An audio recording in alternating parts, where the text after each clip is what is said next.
Welcome, and today we're going to be going over chapter 40, the first section of the chapter. This is the last chapter of your book, and the topic is on globalization. The title of the chapter is A World Without Borders.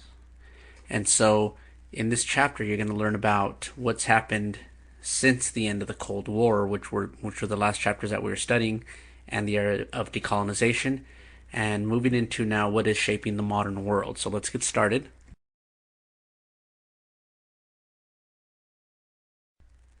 I'm going to give you a quick background to the introduction, and I'm going to be going over some of the points made by an author, Thomas Friedman.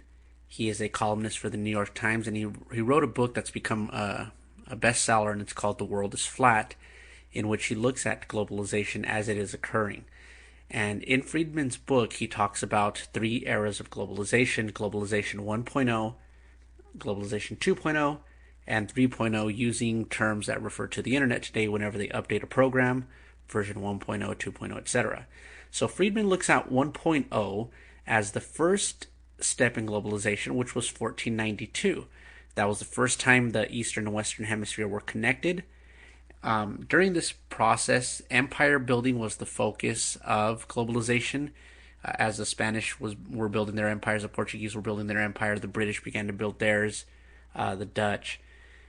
It was beneficial to those countries with naval powers, and this really saw the beginnings of European domination in world history.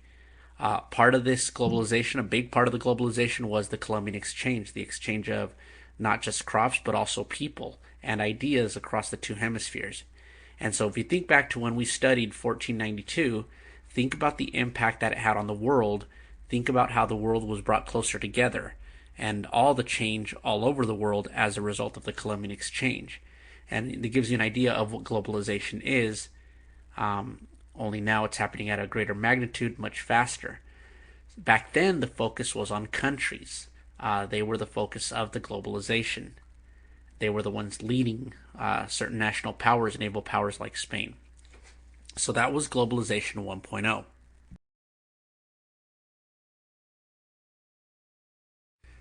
Now, Friedman leaves out a very important link in between. So I call this globalization 1.5. I didn't come up with this. There's a lot of other people who criticize Friedman for not having mentioned this.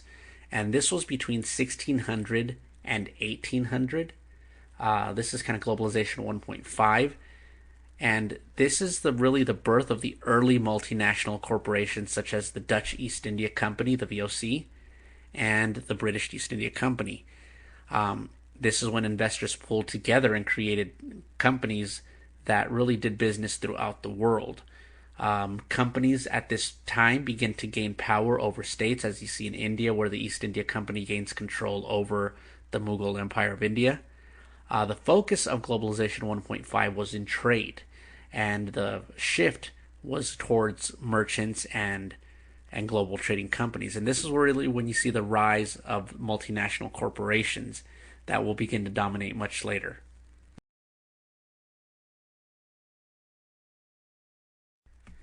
And that brings us to globalization 2.0. This was the era of globalization between the year 1800 and the year 2000. Think of events like industrialization and imperialism bringing the world closer together. So the world here shrinks, it becomes smaller. As a result of industrialization, certain businesses, certain leaders begin to form companies that become very, very wealthy. They begin to seek resources, raw materials, markets, labor through other parts of the world. They begin to go to other parts of the world. That's what we studied when we studied imperialism. And then you start seeing the formation of multinational corporations, companies that expand their business beyond their traditional borders. They're in search of global markets for labor, for parts, and as time progressed during this period, transportation and communication became cheaper, so it became easier for businesses to spread throughout different parts of the world. During this era, you have the interruption of the two world wars, which to some degree interrupted the process, but to other degrees led to the world becoming more connected as people and ideas moved throughout the planet. The focus of globalization 2.0 became on the multinationals, companies like McDonald, like Ford, like General Motors, General Electric. these companies who started off in one particular country, but out of the need for it to sell their products in other parts or gain resources from other parts of the world, labor, products that are made elsewhere, you began to see these companies expand over the course of the 20th century.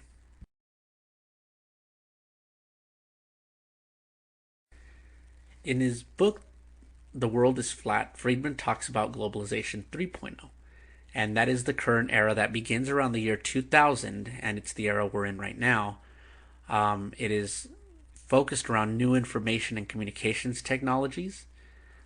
He calls this the flattening of the world becoming flatter in the sense that it is becoming a little bit more level as technology and information and communication and transportation all have converged. Anyone with internet access can now enter the playing field. And that's what he means by the world is flat. He doesn't mean that everyone's equal now. It just means people who before had to go to the United States or to Europe or to Japan to participate in the global economy, they had to go to these countries. Now they don't have to. Now anyone with internet access anywhere in the world could enter the playing field, start a business, and potentially succeed and become very rich. So the focus has moved from multinational corporations to individuals. If you think about the era of 2.0 with multinationals, companies like Fox News, like New York Times, they controlled information. They controlled the news, the publishing. Now anybody with an internet connection could start a blog and gain as many followers as they want. And if they're really good, they're going to. There have been many examples of blogs that have started that have really become primary sources of information for a lot of the world. So that's what Globalization 3.0 refers to. Uh, this now coming together and everybody focusing on individuals rather than multinational corporations. So in this chapter, in chapter 40, it talks about this process of globalization, both the 2.0 and the 3.0, and the impacts that it's having on the world. So we're going to go ahead and get started on the chapter.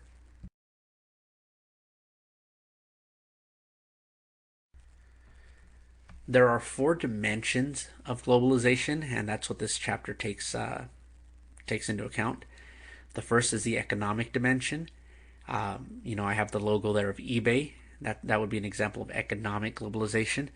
And really, it is looking at the internationalization of workers, consumers, companies. Think about technology such as email, workflows where people could work together online. Some of you guys have done this before when you've used Google Docs. And trade, the international trade. You also have technological aspects of globalization, the microchip, the computer processor, silicon semiconductors, the internet, mobile phones, logistics systems, agriculture, techniques in agriculture and technology that is helping food production increase to keep up with the growing population and free up more labor. And you look at now the development of green technologies, technologies that are looking to take on the challenges of fighting environmental degradation. But you also have political aspects to globalization. The decline of the sovereign state. Certain countries are losing their sovereignty, their power to tax companies because these companies could just go to other countries and then not get taxed. You have this idea of neoliberalism, this new spreading of a free market and a world with free market regulations.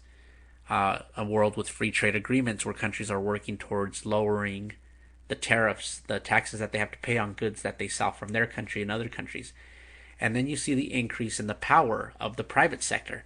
So prior in the 20th century, you had the power of centralized governments. Now you're starting to see power shifting to the private sectors as companies are beginning to gain more influence on the politics of the countries throughout the world.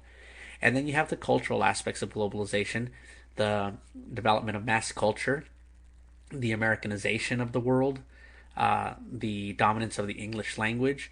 You have gender issues that are starting to take shape with the role of women throughout the world. Multiculturalism, as countries see their culture changing because of the dominant cultures of the United States and Western Europe, but at the same time trying to find a way to mesh that with their indigenous culture. So you see the development of very multicultural societies. This is very consumer based. That's another cultural shift as the world is becoming more of consumers. People are no longer really people who live life. They more than anything spend their time consuming. So we went from doers to consumers, and so that's something that's happening all over the world as a result of globalization.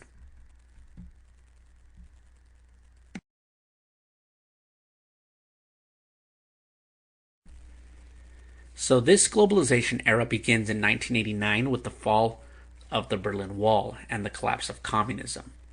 The collapse of communism freed up the world. Basically, you used to have this iron curtain that separated East and West, and the Berlin Wall symbolizes the fall of that division.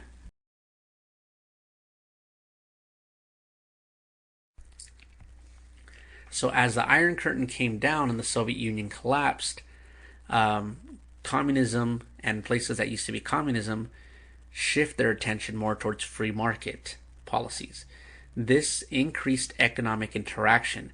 Parts of Europe and the rest of the world that had not been connected before because of the tight controls of the communist governments, all of a sudden see themselves now being a part of this global economy and playing a role in not only buying products but also selling and moving to other parts of the world. There is now tighter economic integration of the world because of the collapse of communism and the end of the Cold War.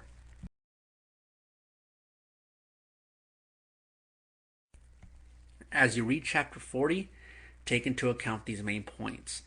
One is that technology has broken down the distances between countries and people, and think about how easy it is for you to communicate with people in other countries via cell phones, telephones, the internet, etc. There is now a never ending stream of ideas, information, and values spreading from one society to another. When you see news stories, when you see YouTube videos, when you receive emails, when you're on someone's MySpace or Facebook or whatever other social networking site you're on, you begin to encounter ideas from other people. Even as students, you guys are able to find out what students at other high schools do and take ideas from them, and they take ideas from you. And the internet has really provided this never-ending stream of these ideas. Another main point in the chapter is that consumer goods, pop culture, and technology have spread from the industrialized nations outward towards those countries who had not had that before. And as the price of these goods comes down, and as governments throughout the world connect their people to this web, all of this is only going to accelerate in the future. You also have then, because of this, an acceptance and a resistance to American and European culture. And they accept some aspects, they resist others. In some places, it leads to really shutting themselves off, like you see in North Korea. But in almost the rest of the world, you have this adaptation of American culture to suit the needs of local population. That's something that differentiates the rest of the world now, is how each country reacts or how each region reacts to this globalization process really creates a unique world not seen before.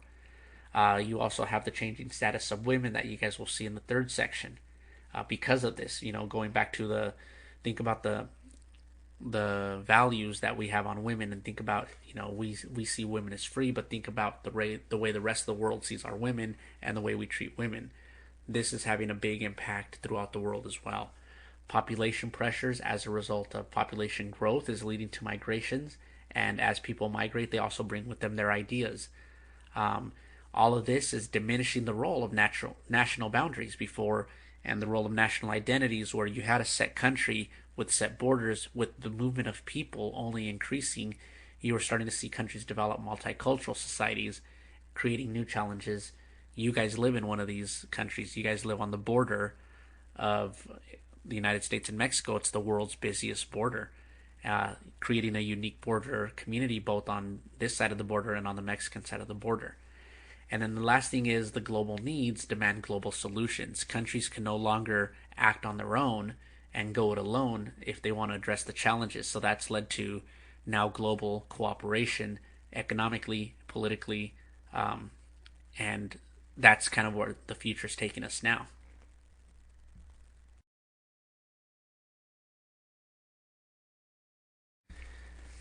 So we'll start by looking at section 1, and this presentation is only going to cover section 1. You'll find it's an easy read. It's a very interesting read. This whole chapter is actually very interesting, and looking at it now, I wish I kind of would have done this chapter first at the very beginning of the year and then kind of worked our way back from there. But from this image here, you see all these companies. These are all examples of multinational corporations: McDonald, Nestle, IBM, um, Ford, Samsung, Shell, British Petroleum. And you see on that Rubik's cube, and there's flags of the world. There's the United States, there's China, there's Germany, there's Great Britain, and even the flag of the Economic Union. So this is kind of an image showing you how countries and companies are kind of leveling out onto the same playing field.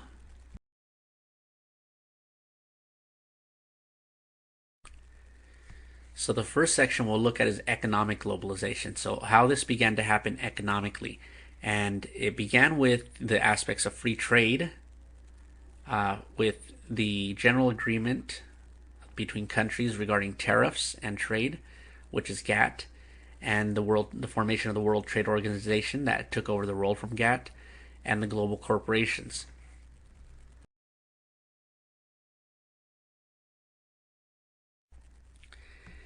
In 1944, the International Monetary Fund was funded at a conference in Bretton Woods in New Hampshire.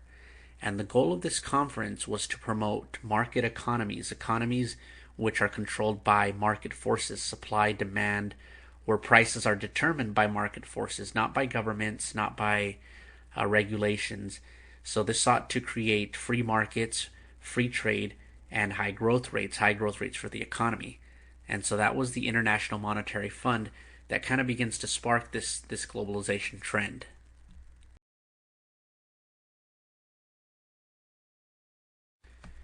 So free trade refers to um, the trade that is free from state imposed limits, it's free from regulations or constraints, and allows companies or businesses to trade across borders. So trade in the 20th century becomes the integrating force, and countries in the middle of the 20th century have to decide which approach they want to take, and whether free trade is something good or whether free trade is something to try to avoid. Free trade frees up companies to do as they please, but it also diminishes the role that the governments could play, how much those companies pay the people in the countries, how much they sell their products for, how much taxes they pay. So it becomes clear after World War II that the United States was going to promote this idea of free market, of free trade.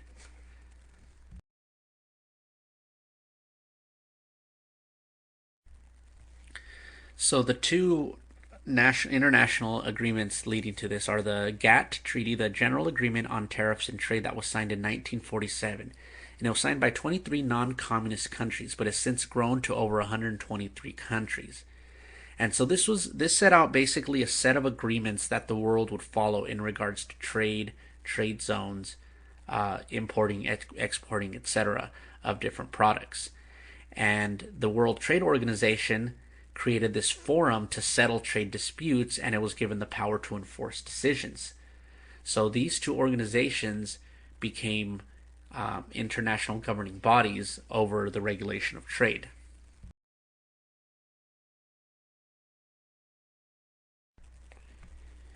So as the 20th century progressed, you see then that global corporations have begun to replace the multinational companies.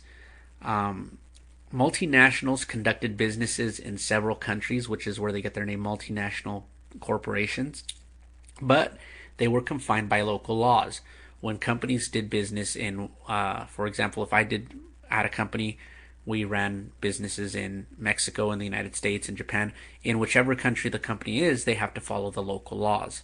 Global corporations have changed the model for business, they've changed the structure, where they now have small headquarters staffed in a particular country, very small operations, and the remaining operations are spread across the globe, and these companies really scour the globe searching for the lowest possible operations cost. So these global corporations now treat the world as a single market. They are highly mobile, and that allows them to avoid regulations by moving their operations to countries that have either better favorable tax rates or no tax rates at all. Same thing with environmental regulations. If a company was in the United States and they had to follow certain pollution requirements that might have been costly for them, these companies could decide to take their factories elsewhere, take them to another countries. They could still sell their products in the United States. Sony did that. Sony used to have a plant here in San Diego that was contaminating the water. And when they were told they had to clean up, it was going to be too expensive. So they, rather than follow the environmental policies here, they went down to Mexico where the environmental policies are a little bit more laxed, continue to operate just on the other side of the border, and continue to sell their products here even more profitable. So that's kind of where global corporations have been heading.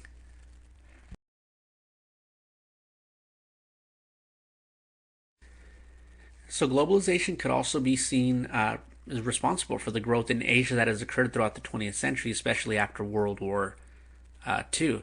So here you see the picture of Hong Kong, the skyline of Hong Kong at night, and economic growth in Asia has really led to a growing market and the power of the Pacific Rim trade, and it includes Japan, China, the countries that are called the Asian Tigers, and this is known as the economic miracle. The economic miracle, particularly in Japan, how it was able to recover after so much devastation in World War II.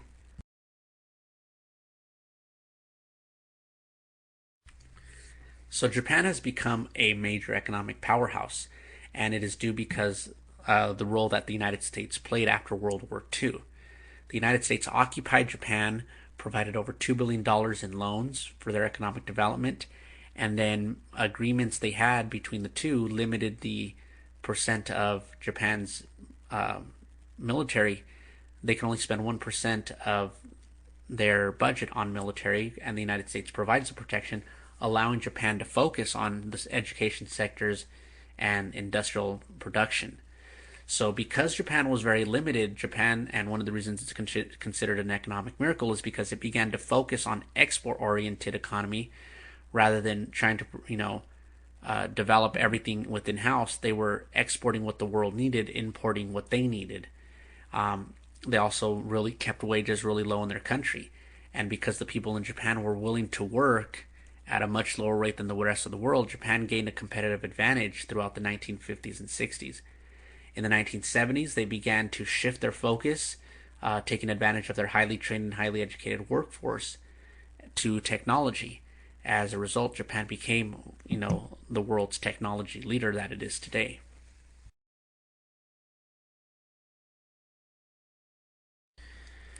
Joining Japan in power around the Pacific Rim are what are known as the Asian Tigers. And these are Hong Kong, Singapore, Taiwan, and South Korea, who all imitated Japan's model as well of creating export-driven economies due to the lack of resources from within. And I mentioned in the last chapter that both China and India, who historically have been the powers in South Asia and in East Asia, have since in this century lost economic dominance to much smaller countries. In this case, these are the Asian Tigers. Later on, in Southeast Asia, you see the growth of Indonesia, Thailand, and Malaysia as well.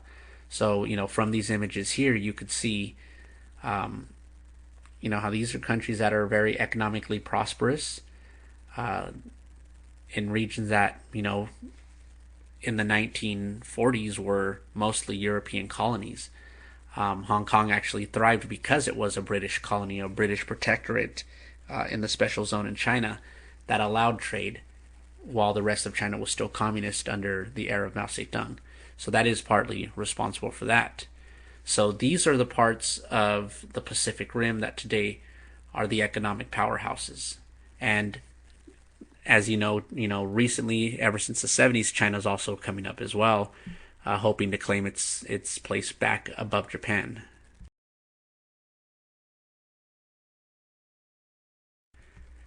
So you remember China under Mao Zedong tried to industrialize. They had miserable failures with the Great Leap Forward, with the Cultural Revolution, and that prompted the Chinese leaders to take a different approach to economic development. And under Deng Xiaoping's reforms in the 1970s, you begin to see modern China taking shape, the China that we see today. His economic reforms and a shift towards more capitalist principles are what are responsible for China's emergence as another economic giant. In 1992, they created a socialist market economy where the government has since taken less of a role, and the role the government takes is really to promote stability. China has now become a major exporter. it the world really flies to China to take advantage of its cheap labor. In 2001, it joined the World Trade Organization, and it is now the third largest economy, and it is growing at a phenomenal rate. The challenges within China, though, are the fact that the government artificially keeps their currency low, so their currency becomes it sets every other country that trades with China at a disadvantage because China's currency is not pegged to international currencies. So if the dollar falls and other currencies tied to the dollar fall, China's not affected because the government artificially keeps their currency stronger. And so that's been a challenge within the World Trade Organization to try to get China to practice a little bit fairer. Also, its cheap labor is creating that competitive advantage that China benefits. Having such a huge population, people are willing to work for very, very little, that no one else can really compete with manufacturing. But China's trying to shift their focus from being made in China to being invented in China. They are starting to want to become not only a place that manufactures for the world, but that invents and that develops, and it becomes a leader.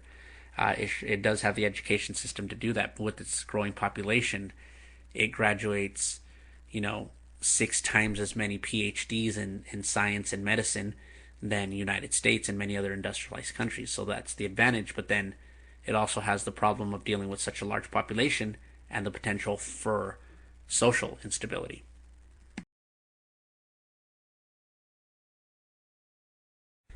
So the perils of the new economy also show us that globalization has, impacts now more countries than before. Now that the world is closer tied together, something that happens in one country is going to affect everyone else. And this was seen in '97 with the financial crisis. As international investors begin to lose confidence in the markets of Thailand, it leads to them all of a sudden withdrawing a lot of their investments, and the currency in Thailand plummets. Thai stock loses 75% of its value. And because it was tied to everything else in Southeast Asia, this spreads to Malaysia, Indonesia, Philippines, South Korea, since everything was integrated. So as the world is globalized, we're also more susceptible to events that are happening around the world.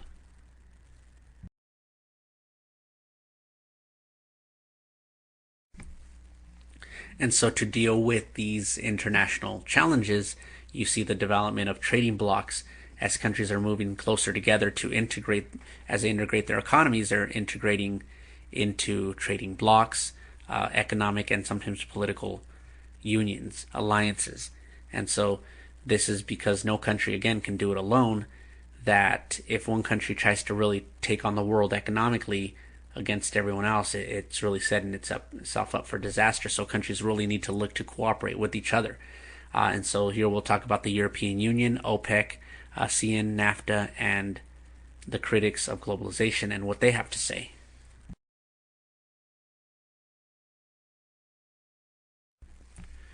So first we'll look at the EU, the European Union. This is a common market that you see on the map there, and you see a couple of countries wanting to join, and it's been growing, and it's now the largest economic bloc in the world. The United States is the world's largest economy, but if you combine the countries of the economic union and you were to count them as one single economy, they are actually bigger than the United States. So this is a common market with free trade. It began as the European Economic Community in 1957 with France, West Germany, Italy, Netherlands, Belgium, and Luxembourg. In 1967, it was renamed the European Union, and the Maastricht Treaty established the European Union, and this became a supranational organization, which means it goes beyond one country. So it isn't just every country in an agreement. They all have an agreement that kind of makes them one economic country. They have since moved to a common currency that most countries have accepted. Some countries still have not, and that is the euro. The euro dollar has become the common currency. They've established a parliament. They've established the plans for a future political union. And so this, it is going to be interesting to see whether the different nationalities of Europe could figure out a way to put their national differences, their languages aside, and create a political union. You think of, right now we know Europe as a series of small countries. But if you've studied history, we've had empires that have reached across these lands. So if you look at this map, imagine what this would be if it was one country, if Europe was a country rather than continents, the United States of Europe. These are all independent states right now, but what if they did come together one time? Politically, how would that look? And economically, how would that look?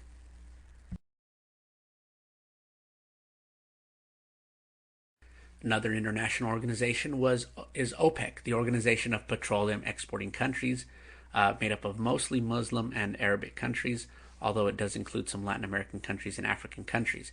And what they are is they are a producer cartel. The word cartel, I know you guys think of it when you think of drug cartels, but a cartel is when producers of a particular product dominate and form a union to control that particular product. So in the case of drugs, it's the drug producers, but there's, the diamond industry has a cartel and the oil industry has a cartel, and that's OPEC.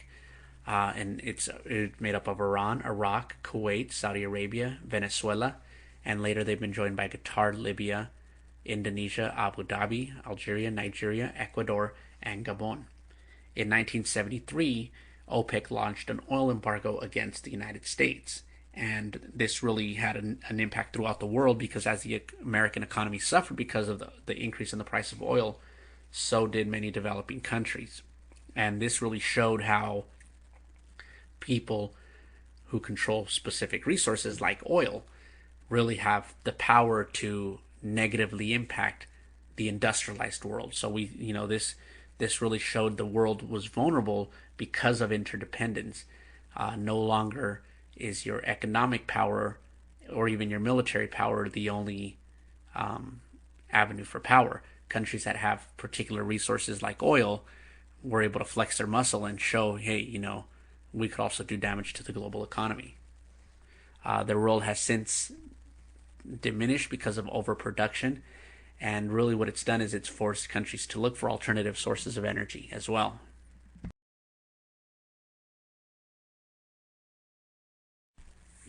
In Southeast Asia, you have the Association of Southeast Asian Nations that was founded in 1967 with Thailand, Malaysia, Singapore, Indonesia, and the Philippines, and this since grown. The point here is to accelerate development and promote political stability in Southeast Asia. And in 1977, they signed trade agreements with Japan. And in 1992, they established a free trade zone and they cut tariffs on industrial goods. So a free trade zone refers to how these countries could trade whatever they make in their countries to whatever is made in the other member countries without charging import taxes. If you think about it, when we buy cars from Japan, we pay more for Japanese cars or for German cars because we charge those companies tariffs. We charge every car that they import to our country to protect our own markets, to protect our American products. So what a free trade zone is you break down those tariffs.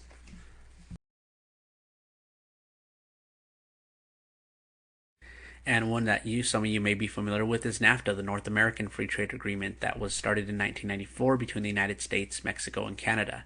This is the world's second largest free trade zone, but it lacks the economic coordination that you see in the European Union.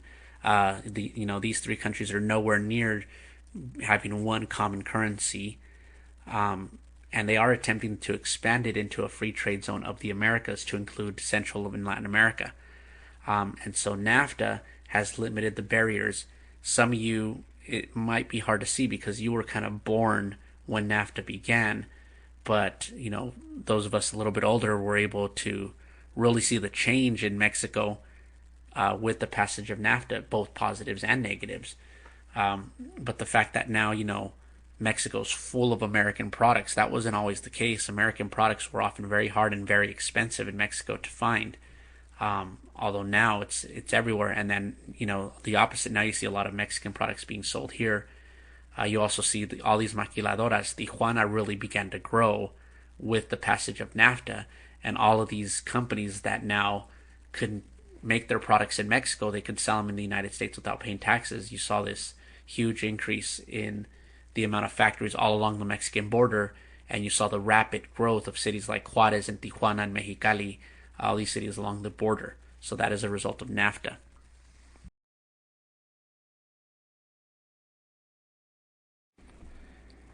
So there are critics to globalization, and the critics point to the fact that globalization is untamed, that it is growing.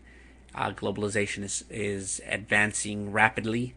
The world is becoming more and more connected, and ideas and goods and companies' influence are growing throughout the world to the point where companies are becoming too powerful. There are few people who benefit the rewards. There are many people who are impoverished because of globalization. They point to the fact that it diminishes national sovereignty, that countries aren't free as they used to be to govern their own affairs because sometimes they are at the will of companies. You think of companies like Walmart, who are wealthier than probably over 100 of the world's countries. Walmart as a company could go into any of these really poor countries if it wanted to with their money and influence and basically say, hey, you don't let us, you try to pass rules that don't benefit us, and we'll just have to take our business somewhere else. There are countries who desperately need the labor, the jobs that are provided by some of these corporations, so giving them too much power. Another aspect is environmental degradation. There are places, even in Mexico, because of NAFTA, where products that were made in the United States, like clothes, like blue jeans, are being made down there, polluting the water when they dye the fabric. Stuff that here we would not put up with. Countries that need the jobs more desperately, are more willing to accept these contaminants, these pollutants that poison people throughout the world. So that's another thing that they point to, is the environmental degradation caused by multinationals or by global companies. Other people point to the homogenization of culture, which is what you're going to read in the next section, and how American culture, European values, American values really are spreading throughout the world, challenging traditional values and traditional practices in all parts of the world. And there's also a widening gap between the rich and the poor throughout the world. There are more people, less people getting rich and more people becoming poor. And so globalization does have its critics, and whenever the World Trade Organization does meet, you do always see massive protests that are staged by people that go from all over the world to protest globalization, asking for fair trade as opposed to free trade. So trade that is fair to the rest of the world, particularly to the disenfranchised and to the people who tend to get the shorter end of the stick. So again, this should have been an easy read for you. It's a little bit more interesting as it does relate to a lot of the problems and a lot of the issues today. So finish reading the chapter. This is a long chapter, and this is the last chapter, and you will have a project that goes with it. So make sure that you get this chapter read as soon as possible and begin to work on your project.